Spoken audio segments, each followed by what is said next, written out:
Hello friends, नमस्कार। आप सभी को स्वागत है अपना YouTube channel talent study lover पर।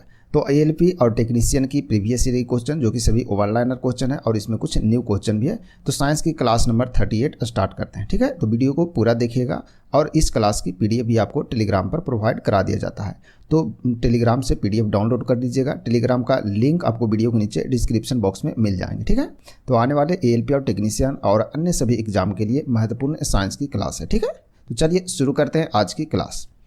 सबसे पहला क्वेश्चन देखिए, बोल रहा है कि लेंस की फोकस दूरी का मात्रक क्या है ये बताना। तो लेंस की फोकस दूरी का जो मात्रक होता है उसको क्या बोलते हैं, तो उसे डायोप्टर बोलते हैं। क्या बोलते हैं उसे? डायोप्टर। ठीक है ना। तो लेंस की फोकस दूरी का जो मात्रक होता है क्या होता है? डायोप्टर होता है। नेक्स्ट क्वेश्चन है, दाब कम होने पर ध्वनि की चाल में कैसा परिवर्तन होता है ये बताना है। तो दाब कम होने पर ध्वनि की चाल में कैसा परिवर्तन होता है ये बताना है। तो यह क्या रहता है? यह अप्रभावित होता है, यानी कि इस पर कोई प्रभाव नहीं पड़ता है। जब दाब में कमी होता है तो ध्वनि की चाल में कोई प्रभावित नहीं होता है। नेक्स्ट है, किस सामान्य यंत्र की सहायता से पराश्रव्य तरंगे उत्पन्न की जा सकती है ये बताना है। तो किस सामान्य यंत्र की सहायता से पराश्रव्य तरंगे उत्पन्न की जाती है? तो यह सोनार से किया जाता है। किससे किया जाता है? सोनार से किया जाता है। ठीक है ना। पराश्रव्य तरंग जिसे अपन लोग सुन नहीं पाते। ठीक है ना। तो अवश्रव्य तरंग होता है जो 20 से Hz से कम होता है। ठीक है ना। 20 Hz से जो कम की आवृत्ति होता है उसे क्या बोलते हैं? अवश्रव्य बोलते हैं। 20 Hz से लेकर के 20,000 तक जो होते हैं, ठीक है ना, 20,000 Hz तक यानी आवृत्ति तक होता है, इसे श्रव्य तरंग बोलते हैं। क्या बोलते हैं? श्रव्य तरंग, जिसे अपन सुन सकते हैं, यानी कि मनुष्य सुन सकता है। ठीक है। और 20,000 से जो ऊपर की तरंग होते हैं, ठीक है ना, 20,000 से जो Hz से जो ऊपर की तरंग होते हैं उसे क्या बोलते हैं? पराश्रव्य तरंग बोलते हैं। क्या बोलते हैं? पराश्रव्य तरंग, जिसे अपन नहीं सुन पाते, यानी पराश्रव्य का मतलब पार हो जाता है। ठीक है ना। तो पराश्रव्य तरंग और अवश्रव्य तरंग दोनों अपन नहीं सुन पाते। ठीक है, तो ध्यान रखेंगे। ठीक है, चलिए बढ़ते हैं आगे किरचॉफ का नियम से आप क्या समझते हैं ये बताना। तो किरचॉफ के नियम से आप क्या समझते हैं? तो इसका आंसर होगा आपका क्या कि अच्छे उत्सर्जक अच्छे अवशोषक होते हैं, ये इसका सही होता है। ठीक है ना। तो किरचॉफ का नियम में बताया गया अच्छे जो उत्सर्जक होते हैं वो अच्छे अवशोषक होते हैं। ठीक है ना। चलिए नेक्स्ट है, कान व गले के आंतरिक भागों को जांच करने के लिए चिकित्सक किस प्रकार के दर्पण का प्रयोग करते हैं ये बताना। ठीक है ना। तो कान और गले के जो जांच करने वाले डॉक्टर होते हैं वो चिकित्सक होते हैं, यानी कि डॉक्टर जो होते हैं वो किस प्रकार के दर्पण का प्रयोग करते हैं ये बताना। ठीक है। चलिए, तो इसका राइट आंसर है इसका राइट आंसर है अवतल दर्पण। ठीक है ना। ऑप्शन तो है ही नहीं इसमें। अवतल दर्पण इसका सही आंसर हो जाएगा। ठीक है ना। तो अवतल दर्पण का प्रयोग कौन करते हैं? तो चिकित्सक जो है वो कान और गले के जो चेक करते हैं ना आंतरिक भाग को, तो उसमें अवतल दर्पण का प्रयोग करते हैं इन लोग। ठीक है। चलिए आगे हैं, घरों में पंखा, बल्ब इत्यादि उपकरण किस क्रम में लगे होते हैं ये बताना। ठीक है ना। तो घरों में जो पंखा होता है, बल्ब होता है, जो सभी उपकरण होता है इलेक्ट्रिक के, किस क्रम में लगे होते हैं? तो इसका आंसर होगा समानांतर क्रम में लगे होते हैं। किस क्रम में होते हैं? समानांतर क्रम में लगे होते हैं। ठीक है। चलिए आगे, पॉजिट्रॉन की खोज किन्होंने किया था ये बताना। ठीक है। तो पॉजिट्रॉन की खोज किनके द्वारा किया गया था? तो यह एंडरसन के द्वारा किया गया था। तो ध्यान रखेंगे, एंडरसन के द्वारा किया गया था। ठीक है। चलिए बढ़ते हैं आगे, नेक्स्ट स्लाइड की ओर बढ़ते हैं। ठीक है। चलिए आगे है, पृथ्वी द्वारा सूर्य का चक्कर लगाने में किया गया कार्य का मान होता है तो क्या होता है ये बताना है। ठीक है। तो पृथ्वी द्वारा सूर्य का चक्कर लगाने में किया गया जो कार्य होता है उसका मान क्या होता है? तो उसका मान शून्य होता है। क्या होता है? उसका मान शून्य होता है। ठीक है। चलिए आगे, सर्वप्रथम पराश्रव्य तरंगे डाल्टन द्वारा किस यंत्र से उत्पन्न किया गया था ये बताना। ठीक है। तो सबसे पहले पराश्रव्य तरंग जो है वो किसके द्वारा उत्पन्न किया गया था? तो डाल्टन के द्वारा किया गया था। और यह किसके द्वारा किस यंत्र से उत्पन्न किया गया था? तो सीटी से किया गया। किससे किया गया था? सीटी के द्वारा। ठीक है ना। तो सीटी से पराश्रव्य तरंग उत्पन्न किया गया था डाल्टन के द्वारा। नेक्स्ट है, साबुन के बुलबुले किस कारण से रंगीन दिखाई पड़ते हैं ये बताना। तो साबुन के जो बुलबुले होते हैं वो किस कारण से रंगीन दिखाई पड़ते हैं? तो यह व्यक्तिकरण से पड़ता है। ठीक है ना। तो साबुन के बुलबुले किस कारण से रंगीन दिखाई पड़ते हैं? तो व्यक्तिकरण के कारण। ठीक है। चलिए आगे, सूर्य के सबसे समीप स्थित तारा कौन सा है ये बताना। तो सूर्य के सबसे नज़दीक यानी कि सबसे समीप जो स्थित तारा उसे क्या बोलते हैं? उसे प्रॉक्सिमा सेंचुरी बोलते हैं। ठीक है ना। Proxima Centauri. ठीक है।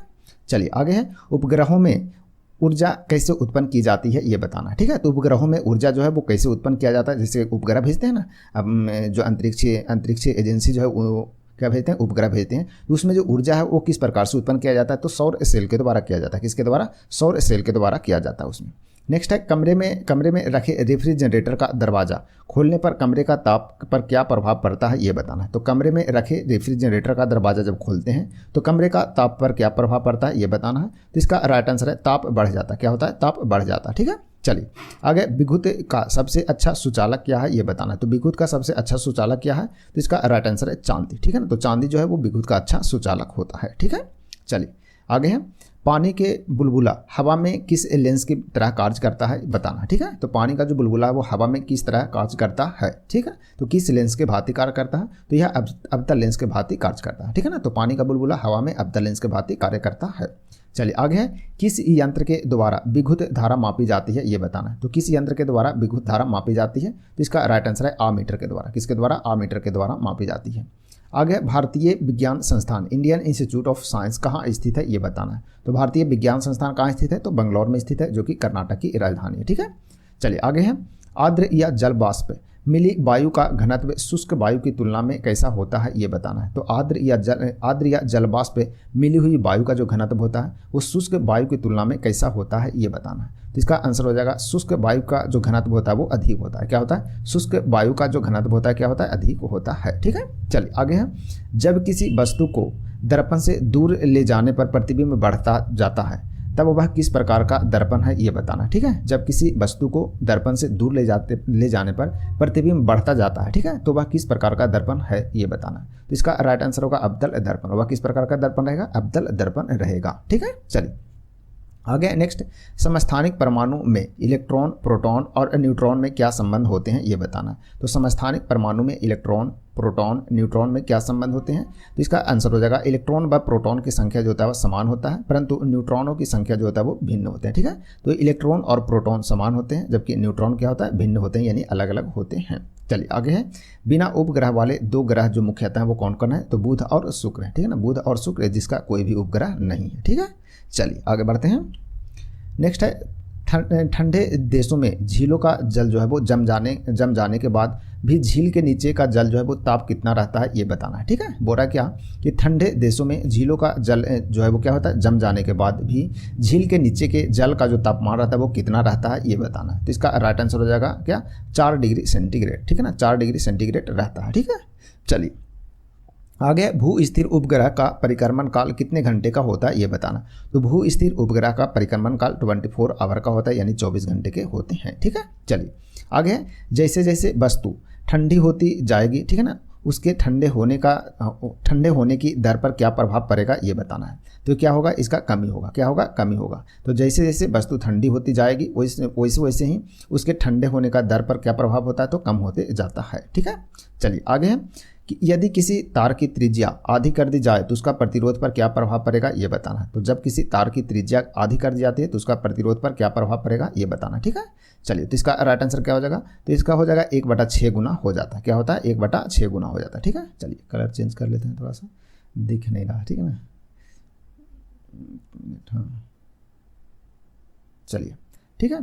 तो क्या हो जाता है, यदि किसी तार की त्रिज्या आधी कर दी जाती है तो इसका प्रतिरोध क्या होता है, तो 1/6 गुना हो जाता है, ठीक है ना। तो इसका 1/16 गुना हो जाएगा, ठीक है ना। 1/16 गुना हो जाता है। चलिए आगे है, उपग्रह में समय ज्ञात करने के लिए अंतरिक्ष यात्री किस प्रकार के घड़ी का प्रयोग करते हैं ये बताना है। तो उसमें स्प्रिंग घड़ी का प्रयोग करते हैं। किस घड़ी का प्रयोग करते हैं, स्प्रिंग घड़ी का प्रयोग किया जाता है अंतरिक्ष यात्री के द्वारा जब उपग्रह पर समय उन लोग ज्ञात करते हैं तो, ठीक है। चलिए आगे है, कांच यानी कि ग्लास को कैसे प्राप्त किया जाता है ये बताना है। तो कांच को कैसे प्राप्त किया जाता है, तो इसका आंसर हो जाएगा सोडियम कैल्शियम का कार्बोनेट को सिलिका के साथ गर्म करके, ठीक है। तो कांच कैसे प्राप्त होता है, सोडियम कैल्शियम का कार्बोनेट को सिलिका के साथ गर्म करके कांच प्राप्त किया जाता है। चलिए आगे है, किसी पिंड का भार सबसे अधिक कहाँ होता है ये बताना है। तो किसी पिंड का सबसे अधिक जो भार होता है वो कहाँ होता है, ध्रुव पर होता है, ठीक है।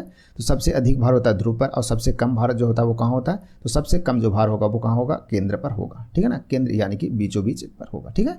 जहाँ कोई मान के चलिए कि कोई पृथ्वी पर कोई वस्तु है, उसका सबसे अधिक जो भार होगा कहाँ होगा, तो ध्रुव पर होगा, ठीक है। और सबसे कम कहाँ होगा, तो केंद्र पर होगा, ठीक है। तो ध्यान रखेंगे। चलिए आगे बढ़ते हैं, और वीडियो अच्छा लगे तो वीडियो को लाइक शेयर जरूर कीजिएगा, ठीक है।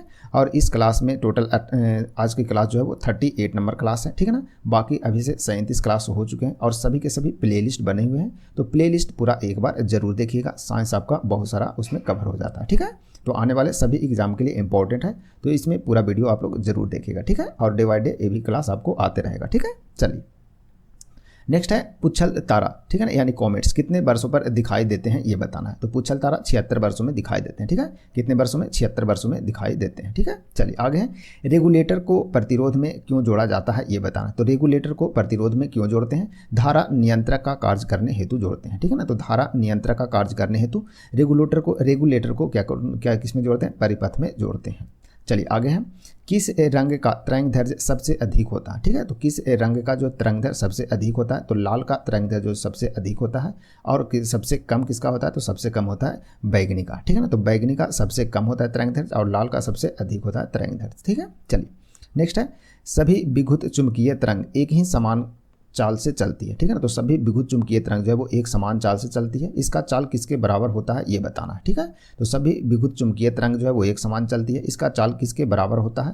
तो ये होता है प्रकाश के चाल के बराबर होता है, जो कि प्रकाश की चाल कितना होता है? तो 3 लाख किलोमीटर प्रति सेकेंड होता है, ठीक है। तो सभी विद्युत चुंबकीय तरंग जो है वो प्रकाश के चाल के लगभग समान चलती है, ठीक है। चलिए आगे है, 100 वाट व 200 वाट के दो बल्बों को समानांतर क्रम में जोड़ने पर कौन सा अधिक प्रकाश देगा ये बताना है, ठीक है। तो 200 वाट का जो बल्ब है वो अधिक प्रकाश देगा, यानी कि इसका राइट आंसर ये हो जाएगा, ठीक है। चलिए आगे है, कौन सी तरंग ठोस, द्रव्य और गैस सभी माध्यमों में उत्पन्न की जा सकती है ये बताना है। तो कौन सी जो तरंग है वो ठोस में, द्रव्य में और गैस में सभी माध्यम में उत्पन्न कर सकते हैं? तो ये अनुदैर्घ्य तरंग है, ठीक है ना। अनुदैर्घ्य तरंग जो कि ठोस, द्रव्य और गैस सभी में उत्पन्न किया जा सकता है। चलिए आगे है, लिफ्ट में व्यक्ति का भार कब अधिक होता है ये बताना। जब लिफ्ट में बैठते हैं तो उसका भार अधिक दिखाई देता है, यानी अधिक लगता है व्यक्ति को, तो वो कब लगता है?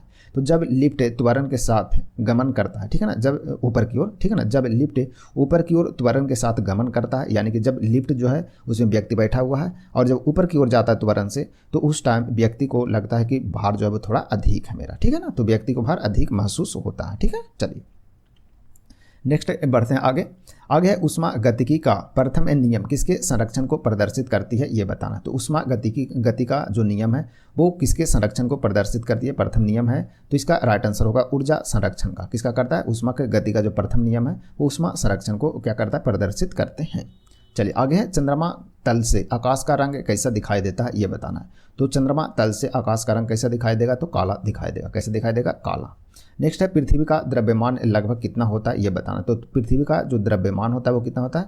5.972 गुना 10 के पावर 24 होता है, ठीक है ना, 24 kg, ठीक है ना। तो इसको लिख लेते हैं, इस प्रकार से हो जाएगा 5.972 गुना 10 के पावर 24 kg होता है पृथ्वी का द्रव्यमान होता है, ठीक है। तो इसे ध्यान में रखिएगा। 4 यहाँ आ गया, ये जबकि यहाँ रहेगा 4, ठीक है। चलिए, किस प्रकार के प्रतिबिंब को पर्दे पर उतारा जा सकता है ये बताना है। तो वास्तविक प्रतिबिंब को पर्दे पर उतारा जा सकता है, ठीक है ना। तो किस प्रकार के पर्दे को प्रतिबिंब पर उतारा जा सकता है? तो वास्तविक प्रतिबिंब को। नेक्स्ट है क्वेश्चन आपका कि अर्धचालक पदार्थों की वैद्युत चालकता, ठीक है ना, ताप बढ़ाने पर क्या होगा ये बताना। तो अर्धचालक पदार्थों की वैद्युत चालकता जो है वो ताप बढ़ाने पर क्या होगा? तो यह बढ़ जाती है। क्या होती है? बढ़ जाती है। नेक्स्ट क्वेश्चन देखिए है, वायुयान की चाल, ठीक है ना, व ध्वनि की चाल के रेशियो को यानी अनुपात को क्या कहते हैं ये बताना। तो वायुयान की जो चाल होता है और उसकी ध्वनि की चाल का जो रेशियो होता है उसे क्या बोलते हैं? तो उसे मैक संख्या बोलते हैं। क्या बोलते हैं? उसे मैक संख्या बोलते हैं। यानी मैक संख्या बराबर वायुयान की चाल और उसकी ध्वनि की चाल होता है, ठीक है। चलिए आगे है, किसी पिंड का वेग दोगुना होने पर उसकी गति ऊर्जा क्या होगा? तो उसका 4 गुना हो जाएगा। तो किसी पिंड का वेग जब दोगुना करते हैं तो गति ऊर्जा क्या होगा? 4 गुना हो जाता है, ठीक है। चलिए आगे देखते हैं।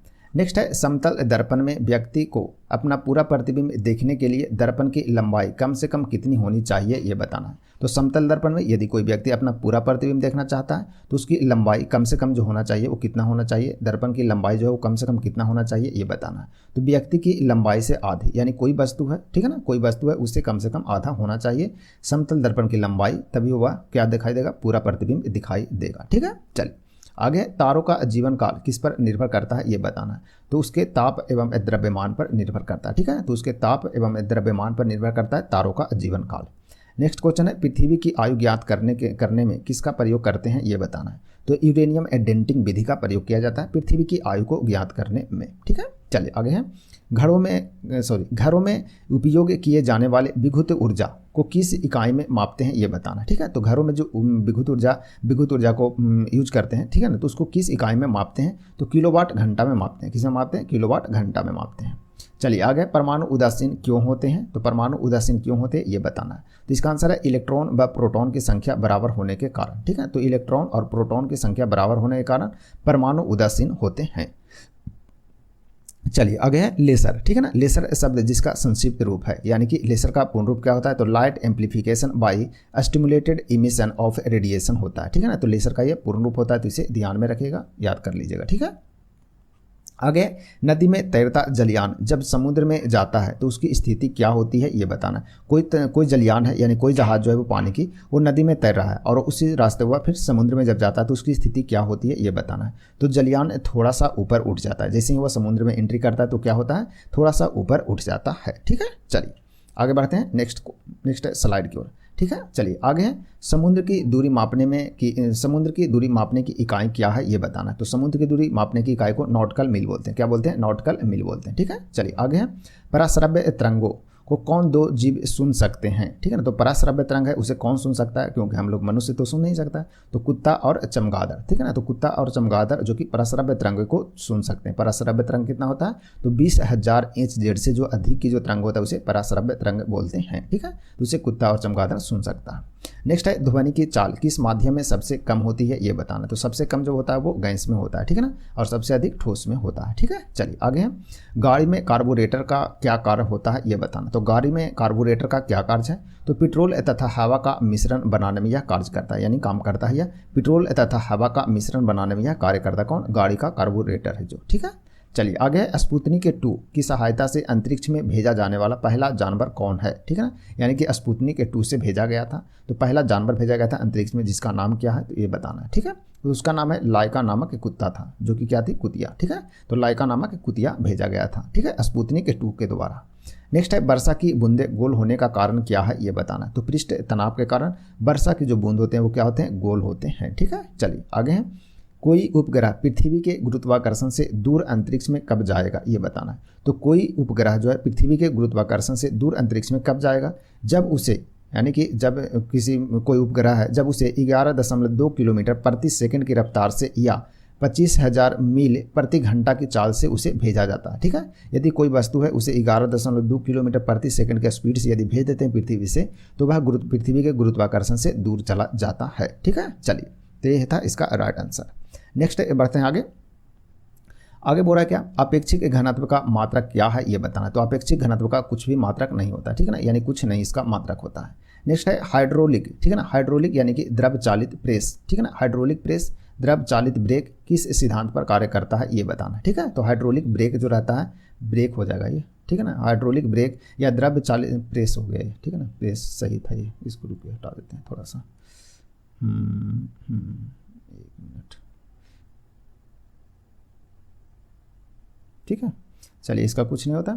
हाइड्रोक्लोरिक प्रेस यानी कि द्रव चालित प्रेस या द्रव चालित ब्रेक किस सिद्धांत पर कार्य करता है? तो यह पास्कल के सिद्धांत पर कार्य करता है। किसके सिद्धांत पर? पास्कल के सिद्धांत पर कार्य करता है। ठीक है, चलिए आगे है यदि बैरोमीटर की रीडिंग एकाएक गिर जाए, ठीक है ना, एकाएक क्या हो जाए? गिर जाए, तो किसका संकेत देती है? ठीक है, तो यह आंधी एवं तूफान का संकेत देती है। जैसे ही बैरोमीटर का जो रीडिंग है वो एकाएक नीचे गिर जाता है, तो इसका मतलब है कि आंधी एवं तूफान आने वाली है, इसका संकेत देता है यह।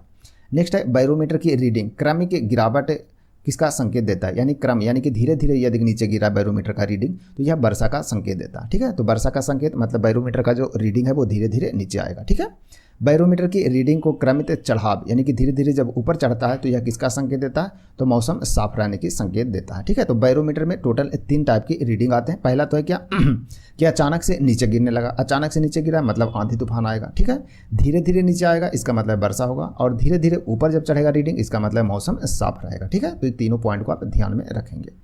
नेक्स्ट बढ़ते हैं आगे। लालटेन में बत्ती के सहारे तेल चढ़ने की प्रक्रिया क्या कहलाती है? तो केसीकत्व कहते हैं उसे। क्या बोलते हैं उसे? केसीकत्व बोलते हैं।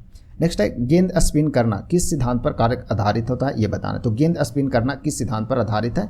तो बर्नौली के प्रमेय पर। ठीक है ना, बर्नौली प्रमेय पर यह आधारित होता है। ठीक है, चलिए आगे बढ़ते हैं नेक्स्ट स्लाइड की ओर। आगे है सेल्सियस और फ़ारेनहाइट पैमाना एक समान पाठ्यांक कब प्रदर्शित करते हैं ये बताना। तो -40 डिग्री पर। ठीक है ना, तो -40 डिग्री पर सेल्सियस और फ़ारेनहाइट दोनों क्या होते हैं? आपस में बराबर होते हैं। ठीक है, आगे है एक स्वस्थ व्यक्ति का सामान्य तापमान कितना होता है ये बताना है। तो 98.6 डिग्री फ़ारेनहाइट में और 37 डिग्री हो गया आपका सेल्सियस में, और केल्विन में यदि मापना हो तो 310 केल्विन में आपस में क्या होता है, एक स्वस्थ व्यक्ति का ये तापमान होता है। ठीक है, तो केल्विन में 310 केल्विन, ठीक है ना। सेल्सियस में यदि पूछे तो 37 डिग्री सेल्सियस, और फ़ारेनहाइट में 98.6 डिग्री फ़ारेनहाइट में बराबर होता है। ठीक है, चलिए बढ़ते हैं आगे। जल का न्यूनतम आयतन कितना डिग्री सेंटीग्रेड पर होता है, तो 4 डिग्री सेंटीग्रेड पर होता है। ठीक है, तो जल का जो न्यूनतम आयतन होता है वो 4 डिग्री सेंटीग्रेड पर होते हैं। जल का अधिकतम जो घनत्व होता है, ठीक है ना, जल का अधिकतम घनत्व कितना डिग्री सेंटीग्रेड पर होता है, तो ये भी होता है 4 डिग्री सेंटीग्रेड पर होता है। ठीक है, तो दोनों ध्यान रखेंगे। नेक्स्ट है विद्युत ऊर्जा का यांत्रिक ऊर्जा में कौन परिवर्तित करता है ये बताना। तो विद्युत ऊर्जा को यांत्रिक ऊर्जा में परिवर्तित कर रहा है कौन, तो विद्युत मोटर करता है। ठीक है, तो विद्युत मोटर जो है वो क्या करता है, विद्युत ऊर्जा को यांत्रिक ऊर्जा में परिवर्तन करता है। ठीक है, आगे ध्वनि ऊर्जा को विद्युत ऊर्जा में कौन परिवर्तन करता है, तो ध्वनि को विद्युत में परिवर्तन करता है तो माइक्रोफोन करता है। कौन करता है, माइक्रोफोन ध्वनि को विद्युत ऊर्जा में। नेक्स्ट है विद्युत ऊर्जा को ध्वनि ऊर्जा में परिवर्तित कौन करता है, तो लाउड स्पीकर, जो कि विद्युत ऊर्जा को क्या करता है, ध्वनि में परिवर्तित कर देता है। ठीक है ना, लाउड स्पीकर विद्युत ऊर्जा को क्या करता है, ध्वनि ऊर्जा में परिवर्तन करता है। ठीक है, चलिए बढ़ते हैं आगे। नेक्स्ट है निकट दृष्टि दोष में किस लेंस का चश्मा प्रयोग किया जाता है यानी करता है ये बताना। ठीक है, चलिए तो इसका राइट आंसर हो जाएगा अवतल लेंस का। कौन सा लेंस होता है, अवतल लेंस का प्रयोग होता है निकट दृष्टि दोष में। ठीक है, और दूर दृष्टि दोष में क्या होता है, तो दूर दृष्टि दोष में होता है उत्तल लेंस का प्रयोग होता है। ठीक है, तो दोनों याद रखेंगे। चलिए बढ़ते हैं आगे। अंतरिक्ष यान से अंतरिक्ष यात्री को आकाश कैसा दिखाई पड़ेगा ये बताना। तो यह काला दिखाई पड़ता है। कैसे दिखाई पड़ता है, काला। आगे नेक्स्ट क्वेश्चन है प्रकाश वर्ष क्या है ये बताना। तो प्रकाश वर्ष क्या है ये बताइए। तो प्रकाश वर्ष है खगोलीय दूरियां को मापने का मात्रक है। ठीक है, तो खगोलीय दूरी होता है उसको मापने की एक मात्रक है जिसे प्रकाश वर्ष बोलते हैं। ठीक है, चलिए आगे हीटर का तार किसका बना होता है ये बताना। तो हीटर का जो तार होता है किसका बनता है, नाइक्रोम का बनता है। किसका बनता है, नाइक्रोम का। नेक्स्ट है परमाणु बम किस पद्धति पर कार्य करता है। तो परमाणु बम जो है वो नाभिकीय विखंडन पर कार्य करता है। ठीक है ना, तो परमाणु बम जो होता है वो यूरेनियम के नाभिकीय विखंडन पर कार्य करता है। ठीक है, और हाइड्रोजन बम जो होता है किस पर होता है, नाभिकीय संलयन पर कार्य करता है। ठीक है ना, नाभिकीय संलयन पर हाइड्रोजन बम कार्य करता है, और परमाणु बम जो है नाभिकीय विखंडन पर कार्य करता है। तो ध्यान रखेंगे सभी पॉइंट को। चलिए आगे है दूध का घनत्व किसके द्वारा मापा जाता है ये बताना। तो दूध का घनत्व जो है मापते हैं किससे, लैक्टोमीटर से मापते हैं। ठीक है ना, तो लैक्टोमीटर इसका राइट आंसर हो जाएगा। ठीक है, तो ये था आज की क्लास का लास्ट क्वेश्चन। तो बताइएगा फ्रेंड्स वीडियो कैसा लगा। वीडियो यदि अच्छा लगे तो वीडियो को लाइक शेयर जरूर कीजिएगा। ठीक है ना, चलिए तो मिलते हैं फिर नए क्लास में। तब तक के लिए आप सभी को धन्यवाद।